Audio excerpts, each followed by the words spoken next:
ఏం మాయ చేసావే పార్ట్ 50. ముంబై.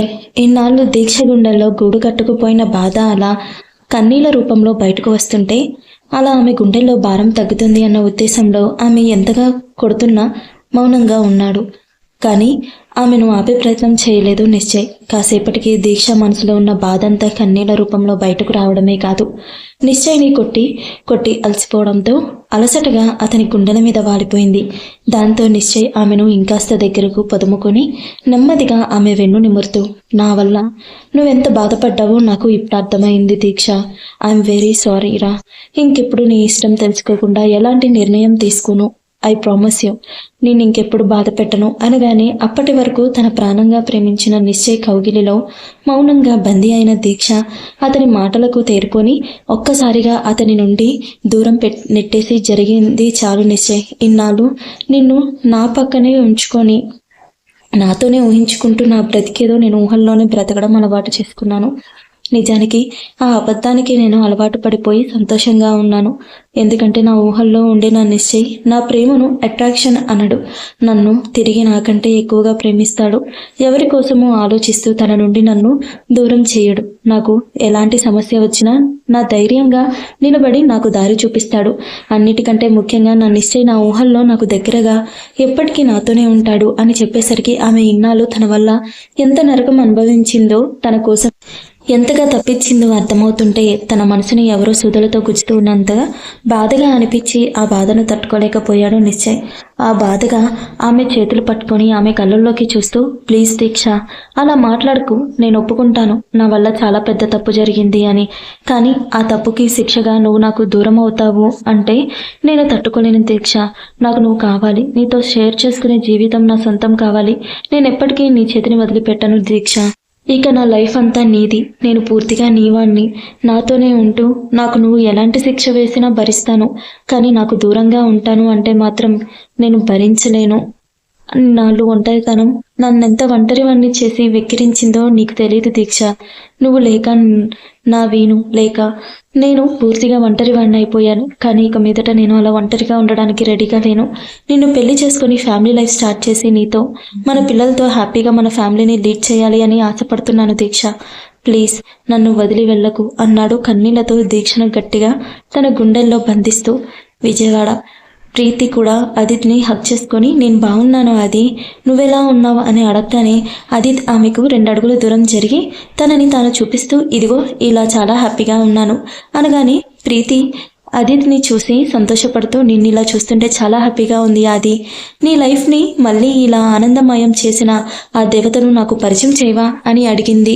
ఆ ప్రశ్నకు అదిత్ నవ్వుతూ, పద పరిచయం చేస్తాను అంటూ అదిత్ ప్రీతిని ప్రేమ దగ్గరకు తీసుకువెళ్ళబోతుంటే ప్రీతి అదిత్కి అడ్డుపడి, లేదు తనెక్కడుందో చూపించు, నా అంతటే నేనే వెళ్ళి పరిచయం చేసుకుంటాను అనింది. ప్రీతి మాటకు అదిత్ నవ్వుకుంటూ కనుచూపు మేరలో ఒడిలో కూర్చున్న కూతురిని కబుర్లు చెప్తున్న భార్యను చూసి మురిసిపోతూ, అదిగో మన స్ట్రైట్గా బ్లాక్ వెల్వెట్ శారీలో ఉంది కదా తన, నువ్వన్నా నా దేవత అన్నాడు కళ్ళల్లో కోటి కాంతులతో. ఆదిత్య కళ్ళల్లో కనిపిస్తున్న సంతోషాన్ని చూస్తున్న ప్రీతి కూడా సంతోషపడుతూ చూపు అతను చెప్పిన వైపుకి మరలించి చూసి ప్రీతి ఆశ్చర్యపోతూ, తను ప్రేమ కదా అని అడిగింది. అసలు తను ప్రేమ పేరు చెప్పకుండానే ఆమె అలా పేరుతో అడిగేసరికి ఈసారి ఆశ్చర్యపోవడం ఆదిత్ వంతయింది. ఆదిత్ ఆశ్చర్యంగానే, నీకు ప్రేమ ఎలా తెలుసు ప్రీతి అని అడిగాడు. ఒడిలో ఉన్న కూతురితో కబుర్లు చెప్తూ ఉన్న ప్రేమనే చూస్తున్న ప్రీతి ఆదిత్ మొహంలో కనిపిస్తున్న ఆశ్చర్యం గమనించక, ఇంకెలా అది వింధ్య వల్ల తెలుసు నాకు. వింధ్య నీకు చెప్పే ఉంటుంది కదా నిన్ను తనకంటే ముందు నుండే ఒక అమ్మాయి ప్రేమిస్తుంది అని. ఆ అమ్మాయి ఇంకెవరో కాదు, ప్రేమనే అది అనగానే అది విన్న ఆదిత్ గట్టి షాక్కి గురయ్యాడు. షాక్తో కాస్త గట్టిగా, ఏంటి ప్రీతి నువ్వు చెప్తుంది అనడంతో ఆదిత్ వైపు తిరిగిన ప్రీతికి అతను షాక్ అయి ఉండడం గమనించి, అవునాది ప్రేమ ఎవరో కాదు, నిన్ను వింధ్య కంటే ముందు నుండే ప్రేమిస్తున్న అమ్మాయి. ఆల్రెడీ తను గుడిలో కలిసినప్పుడు వింధ్యకు నీకు ఆ విషయం చెప్పిందంట కదా. నిజంగా నువ్వు చాలా లక్కీ అది. అందుకే నీకు వింధ్య దూరమైన వింధ్యలాని నిన్ను ప్రాణంగా ప్రేమించే ప్రేమ దక్కింది నీకు అనగానే ఆ రోజు గుళ్ళో వింధ్య ఈ విషయం చెప్పగానే ప్రేమను వెనుక నుండి చూడడం గుర్తొచ్చిన ఆదిత్య షాక్ అవుతూ, అంటే ప్రేమ ఆ అమ్మాయి ఇద్దరు ఒకరైనా అనుకుంటూ కొంచెం బాధ కొంచెం సంతోషం కలగలిపి మిక్స్డ్ ఫీలింగ్స్తో కాసేపు ప్రేమను అలానే చూస్తూ ఉండిపోయాడు ఆదిత్.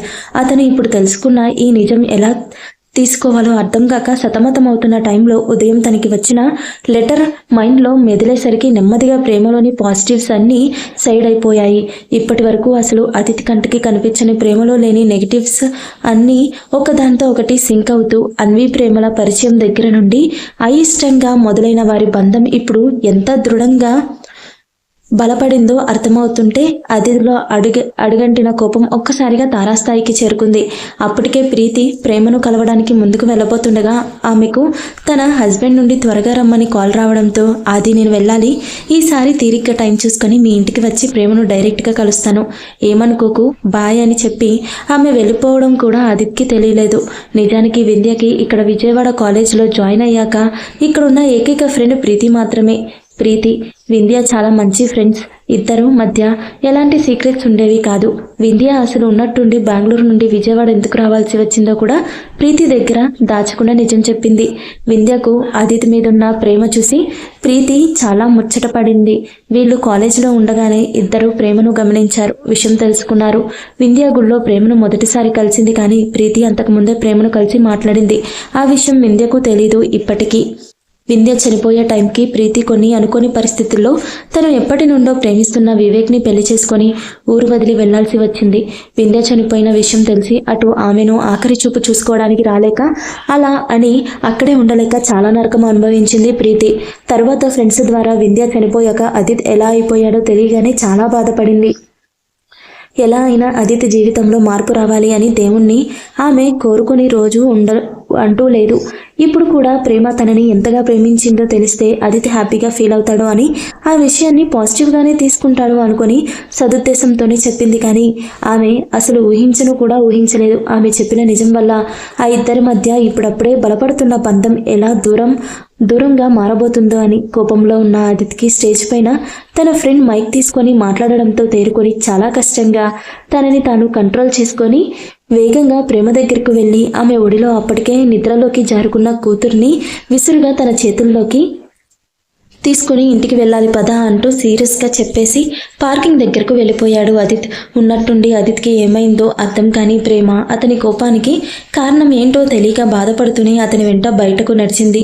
ఆమె అదిత్ పక్క సీట్లో కూర్చొని భర్త దగ్గర నుండి కూతుర్ని తీసుకోవడానికి చేతులు ముందుకు చాచేసరికి అదిత్ నిప్పులు కక్కుతున్న కళ్ళతో ఆమెను కోపంగా చూస్తూ వద్దన్నట్టు చెయ్యి అడ్డుపెట్టాడు. ఆ కళ్ళల్లో కనిపిస్తున్న కోపం చూసి ప్రేమకు ఒక్కసారిగా శరీరం జల్దరిచ్చినట్టు అనిపించింది. అతని చూపుకి ఇంకేం మాట్లాడలేక భయపడుతూ మౌనంగా కూర్చుండిపోయింది ప్రేమ. దాంతో అదితి నిద్రలో ఉన్న కూతుర్ని ఇంకాస్త దగ్గరకు అదుముకొని జాగ్రత్తగా కార్ స్టార్ట్ చేసి ఇంటికి పరుగులు పెట్టించాడు చాలా కోపంగా. ఆ కళ్ళల్లో కనిపిస్తున్న కోపం చూసి ప్రేమకు ఒక్కసారిగా శరీరం జల్లరిచ్చినట్టు అనిపించింది. అతని చూపుకి ఇంకేం మాట్లాడలేక భయపడుతూ మౌనంగా కూర్చుండిపోయింది ప్రేమ. దాంతో అదితి నిద్రలో ఉన్న కూతుర్ని ఇంకాస్త దగ్గరకు అదుముకొని జాగ్రత్తగా కార్ స్టార్ట్ చేసి ఇంటికి పరుగులు పెట్టించాడు చాలా కోపంగా. ఇంటికి చేరుకోగానే కూతుర్ని తీసుకుని డైరెక్ట్గా తన రూమ్లోకి వెళ్ళిపోయాడు అదిత్. పక్కనే ఉన్న ప్రేమను పట్టించుకోకుండా ప్రేమ వెళ్తున్న భర్తను చూసి నిట్టూరుస్తూ పార్టీలో అదిత్ ఏం తినకపోవడం గుర్తొచ్చి ఫ్రిడ్జ్లో దోశ బ్యాటర్ ఉండడం ముందు అదిత్కి 3 దోశలు వేసి కొబ్బరి చట్నీ పుట్నాల కారం వేసి ఆ ప్లేట్ తీసుకొని పైకి అయితే వెళ్ళింది కానీ రూమ్లోకి వెళ్ళడానికి ధైర్యం సరిపోక 5 నిమిషాలు అక్కడే తచ్చాడి. అదిత్ కోపంగా చూసిన చూపు గుర్తొచ్చి కాసేపటికి అదిత్ ఆకలికి ఉండుంటాడు అని మనసు ఓపికగా ఎలాగో ధైర్యం కూడా చేసుకుని రూమ్ దగ్గరకు వెళ్ళి లోపల అడుగు పెట్టబోతుండగా అక్కడే ఆగు అన్న అదిత్ గద్దెంపుకి ఉన్న చోటే స్థానువు అయిపోయింది ప్రేమ. డైరెక్ట్గా రూమ్లోకి వెళ్ళిన అదిత్ కూతుర్ని జాగ్రత్తగా బెడ్ మీద పడుకోబెట్టి నిద్రలో ఉన్న కూతురి తల నిమురుతూ ఐఎమ్ సారీ బేబీ, నీకు అమ్మ కావాలి అనగానే ముందు వెనక ఆలోచించకుండా చాలా పెద్ద తప్పు చేసి ఇప్పుడు మన ఇద్దరి జీవితాలను రిస్క్లో పెట్టేశాను. ఇప్పుడు నా పరిస్థితి పద్మ వ్యూహంలో చిక్కుకున్న అభిమన్యుడులా ఉంది అని తెలిసినా ఏమీ చేయలేని పరిస్థితి నాది. ఇప్పుడు తనని ఏమైనా అనాలన్నా నువ్వెలా రియాక్ట్ అవుతావు అని భయంగా ఉంది. కాస్త ముందే మేలుకొనుంటే బాగుండేది బేబీ, కానీ ఏం చేస్తాను, మన తలరాత. అయినా నిజం తెలిసింది కదా, మన ఇద్దరి ఫీలింగ్స్తో ఆడుకునే ఛాన్స్ తనకి ఎట్టి పరిస్థితుల్లోనూ ఇవ్వను అనుకొని బాధపడుతూ ఉండగా ఎప్పుడూ అమాయకంగా ఉండే ప్రేమను తలుచుకోగానే ఒక్కసారిగా అతిథి కళ్ళల్లో నీళ్లు తిరిగాయి. బాధగా బెడ్ రెస్ట్కి ఆనుకొని ఎందుకే నా కూతురి పసి మనసుని అడ్డుపెట్టుకొని నా కూతురి ఫీలింగ్స్తోని ఆడుకుంటున్నావు. మేమేం పాపం చేశామని దేవుడు మాకింత పెద్ద శిక్ష వేశాడు. నువ్వు మాకు దేవుడిచ్చిన వరం అనుకున్నాం, కానీ నువ్వు నా కూతుర్ని అడ్డుపెట్టుకొని వేసిన ట్రాప్లో మా అంతటా మేమే చిక్కుకున్నాము అని తెలుసుకోలేకపోయాను అని మనసు మొయ్యలేని భారంతో బాధపడుతూ కష్టంగా లేచి ముందు అన్వికి డ్రెస్ చేంజ్ చేసి జాగ్రత్తగా మళ్ళీ పడుకోబెట్టి చుట్టూ పిల్లో సడ్జస్ట్ చేసి తను ఫ్రెష్ అవ్వడానికి వెళ్ళాడు. ఆదిత్య ఫ్రెష్ అయ్యి వాష్రూమ్ నుండి బయటకు వచ్చేసరికి ప్రేమ రూమ్లోకి ఎంటర్ అవుతూ కనిపించింది. అంతే, ఆ క్షణమే కాస్త శాంతించిన కోపం మళ్ళీ తారస్థాయికి చేరుకోవడంతో ఆమె తన రూమ్లో అడుగు పెట్టడం కూడా నచ్చక అక్కడే ఆగిపోమని అరిచాడు. తన మాటకు బొమ్మలా ఉన్న చోటే నిలబడి ప్రేమను కనీసం చూడకుండా నిద్రలో ఉన్న తన కూతుర్ని చూసుకొని రూమ్ బయటకు నడిచి జాగ్రత్తగా ఆ రూమ్ డోర్ దగ్గరకు వేసి ఎరుపెక్కిన కళ్ళతో కోపంగా భయంతో తల దించుకొని నేల చూపులు చూస్తున్న ప్రేమను చూస్తూ నేను రెండు ప్రశ్నలు అడుగుతాను, సుటికే సమాధానం చెప్పు. నేను అడగాలి అనుకున్న మూడో ప్రశ్నకు జవాబు నీ మొదటి 2 సమాధానాల మీద ఆధారపడి ఉంటుంది అనగానే ప్రేమ అతని గొంతులోని కోపానికి భయపడుతూ సరే అన్నట్టు తల ఆడించింది. దాంతో ఆదిత్య కాస్త శాంతించి నువ్వు నన్ను కాలేజ్ టైం నుండే ప్రేమిస్తున్నావా అని అడిగాడు. అతని నుండి అసలు ఊహించని ప్రశ్న కావడంతో ప్రేమ ముందు షాక్ అయింది, కానీ నిజం దాచే ప్రయత్నం చేయకుండా అవును అని చెప్పింది.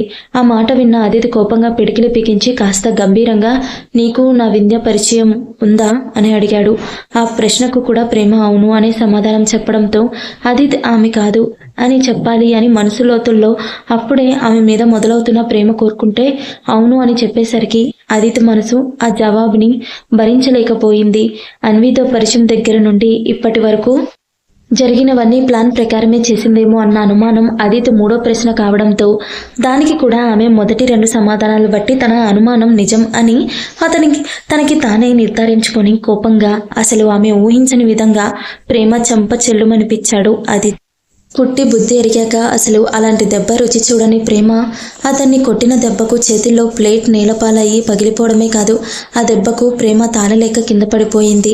ఆదిత్య చేతి వేలు అచ్చులు పడ్డ చెంప మీద చేయి పెట్టుకొని కళ్ళ నీళ్లతో అతని వైపు భయంగా అసలేం జరిగిందో అర్థం కాక అయోమయంగా చూస్తూ ఉండేసరికి దెబ్బ తాకిన ఆమె అమాయకంగా చూడడంతో ఆదిత్య కోపం ఇంకా పెరిగిపోయింది. కోపంగా ఆమె కళ్ళలోకి చూస్తూ ఇంకో దెబ్బ కొట్టబోయే ఆఖరి నిమిషంలో కంట్రోల్ చేసుకుని అసలు నువ్వు మనిషివేనా? నీ ప్రేమ కోసం నా కూతురి పసి మనసుతో ఆడుకుంటున్నావు. నీలాంటి ఆడది ఈ ప్రపంచంలోనే ఎక్కడ ఉండి ఉండదు. ఛీ, అసలు నీది ప్రేమేంటి? నీది ప్రేమ కాదు. ప్రేమ అంటే నా వింధ్య నా కోసం తన కెరియర్నే రిస్క్లో పెట్టి నా దగ్గరకు వచ్చింది. అప్పుడు కూడా నేను దాన్ని నా అంతటా నేనే ప్రేమించాలి అన్న నా ప్రేమ కోసం తప్పించిందే కానీ నన్ను ఏ విషయంలోనూ ఫోర్స్ చేయలేదు. నీలా ఎవరిని అడ్డు పెట్టుకొని ట్రాప్ చేయలేదు. అది ప్రేమంటే. కానీ నువ్వేం చేసావు? నా వింధ్య నాకు దూరమైంది అని తెలుసుకొని నా కూతుర్ని అడ్డు పెట్టుకొని దానికి అమ్మ ప్రేమ రుచి చూపించి దాని మనసుని కట్టిపడేసి నన్ను పెళ్లి చేసుకోవడానికి ట్రాప్ చేశావు. నేను నో చెప్పలేని విధంగా నన్ను లాక్ చేసి నీ మెడలో తాళి కట్టేలా చేశావు. నిన్ను కోపగించుకునే స్టేజ్ నుండి నీతో ప్రేమగా మాట్లాడే వరకు నన్ను తీసుకొచ్చావంటే నువ్వు మామూలు జాదువి కాదు. అయినా ఇందులో తప్పంతా నాదే అని తల కొట్టుకుంటూ కన్నీళ్లతో నేల మీద ఒరిగిపోయాడు ఆదిత్య. ప్రేమ మనసు మంచిది కాదు. అన్వి మీద ఆమె చూపిస్తున్న తల్లి ప్రేమ అబద్ధమనడానికి ఇప్పటికీ ఆదిత్య మనసు ఒప్పుకోవడానికి సిద్ధంగా లేదు. కానీ ఉదయం తన మనసులో అనుమాన బీజాన్ని నాటిన ఆ లెటర్ ప్రేమ తనని ప్రేమించింది అన్న విషయం, వింధ్య తనకి ముందే పరిచయం ఉందన్న విషయం తన దగ్గర దాయడంతో ఆ దాపరికం వెనుక సదుద్దేశం ఏముంటుందో లేదో ఆదిత్య ఎటూ తేల్చుకోలేకపోతున్నాడు. ఇప్పుడప్పుడే అతని మనసులో ప్రేమ విత్తనం మొలకెత్తడంతో అతని మనసులో ఉన్న బాధ మాటల్లో వర్ణించలేనిది. ఇటు ప్రేమ ఆదిత్య కోపాన్ని భరించగలిగింది, కానీ అతనిపై తనకున్న ప్రేమను, ముఖ్యంగా అన్విపై తను పెంచుకున్న మమకారాన్ని, తను పంచుకున్న తల్లి ప్రేమను అనుమానిస్తూ మాట్లాడిన ఆదిత్య మాటలు ప్రేమ మనసుని తూట్లు పొడుస్తుంటే ఆమె గుండె చెరువైంది. మనసుని పిండేసే బాధతో ఏడుస్తూ అలానే ఉండిపోయింది. కాసేపటికి తేరుకున్న ఆదిత్య తనని తాను తమాయించుకొని కోపంగా పైకి లేచి కన్నీళ్లు పెట్టుకుంటున్న ప్రేమను సీరియస్గా చూస్తూ ఈ క్షణం నుండి నా కూతురికి ఎంత దూరంగా ఉంటే నీకు అంత మంచిది. తనని తాకే ధైర్యం కూడా చేయొద్దు. ఒకవేళ వీడేం చేస్తాడులే అనుకుంటే అది నీ పొరపాటే. నేను నీ మీద ప్రేమ కురిపించే అదితిని కాదు, వాడిని నువ్వు పూర్తిగా ఊపిరి పోసుకోకముందే గొంతు నులిమి చంపేశావు. ఇక వాడు ఎప్పటికీ తిరిగి రాడు. ఇప్పుడున్నది కూతురు కోసం ప్రాణాలు తీయడానికి కూడా వెనకాడని అదితి కృష్ణ. ఇక మీదట నీ యాక్టింగ్ మిగిలిన వాళ్ళ దగ్గర కంటిన్యూ చేయి, ఎందుకంటే వాళ్ళందరూ నిన్ను చాలా నమ్మారు, ఇప్పటికీ నమ్ముతున్నారు. నా వాళ్ళను నీ కారణంగా బాధ పెట్టడం నాకు ఇష్టం లేదు, కానీ నా జోలికి, నా కూతురు జోలికి మాత్రం రావద్దు అని తేల్చి చెప్పేసి తన రూమ్లోకి వెళ్ళబోతూ ఆగి, ఇక మీదట నా రూమ్లోకి అడుగు పెట్టే ధైర్యం చెయ్యొద్దు. అసలు నీ ప్రెజెన్సే కంపరంగా ఉంది నాకు. నువ్వు నాకు, నా కూతురికి ఎంత దూరంగా ఉంటే నేను అంత సంతోషంగా ఉంటాను అని చెప్పేసి వెంటనే రూమ్లోకి వెళ్ళి డోర్ వేసుకొని నిద్రలో ఉన్న కూతురిని చూసుకొని వస్తున్న కన్నీళ్లకు కష్టంగా అడ్డుకట్ట వేసి కూతురి పక్కనే పడుకొని ఆ బుజ్జిదాన్ని జాగ్రత్తగా తన గుండెల మీదకు తెచ్చుకొని పడుకోబెట్టుకొని కష్టంగా కళ్ళు మూసుకొని నిద్రపోయే ప్రయత్నం చేశాడు ఆదిత్. కానీ ప్రేమ సాన్నిధ్యానికి అలవాటు పడిన అతని మనసు, శరీరం ఆమె పక్కన లేక నానా అవస్థలు పడుతూ తెలియని బాధ మొదలై నరకం చూడడం మొదలుపెట్టాడు. అటు అదితి నా రూమ్లో అడుగు పెట్టొద్దు అన్న మాటలు పదే పదే ప్రేమ చెవుల్లో మారుమ్రోగుతుంటే కష్టంగా లేచి టెర్రస్ పైకి తడబడుతూనే వెళ్ళి ఓ మూలన కూర్చొని మోకాళ్ళల్లో మొహం దాచుకొని గుండెల్లో దాగిన భరించలేని భారాన్ని కన్నీళ్ల రూపంలో బయటకు పంపే ప్రయత్నం చేస్తూ ఉంది.